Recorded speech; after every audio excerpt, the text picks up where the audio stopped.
I just think this would be really bad for anyone in Inola. I have a lot of friends who are only 1 mile away from this smelter.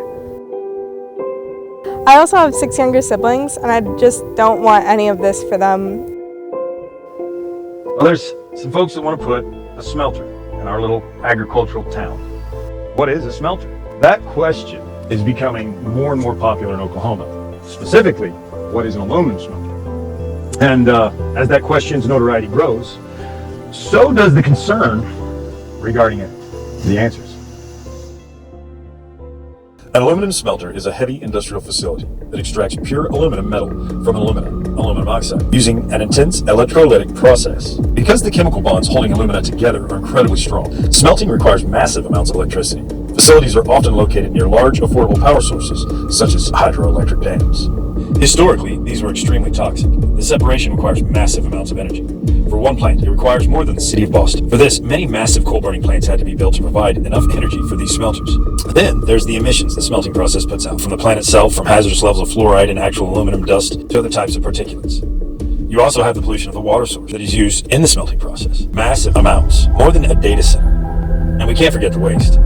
The waste is so hazardous, it has to be put into a specialized hazardous landfill, or chemically processed. The plants are more energy efficient.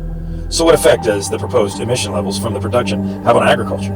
We are told that this newly proposed smelter is much cleaner than its predecessors. Okay, then how? My name's Carl Day. Everything you see behind you has been in my family for 100 years. I make my living grazing cattle on grass.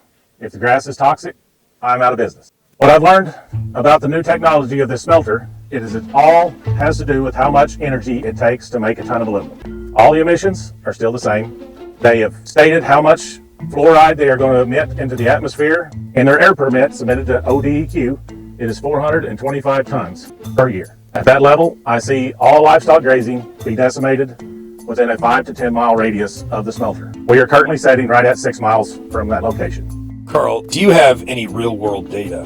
When I wasn't getting any data on the amount of fluoride that it will take to make my operation incompatible with a smelter, I decided to drive to Kentucky just to get a sample of the grass around the smelter there. What I found, all samples of grass came back at toxic levels for fluoride, from 1,910 parts per million to 183 parts per million. Those samples were up to 5 miles away.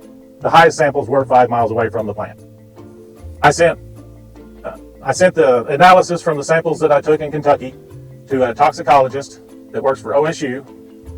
He sent back an email stating that any livestock in these areas need to be removed immediately, and do not make hay or silage or any sort of animal feed from this affected areas. I believe this will put all livestock production in southern Rogers County, part of Mays County, part of Wagner County out of business. They say they're going to bring us 1,000 jobs, but not before they eliminate several thousand ag jobs in this area.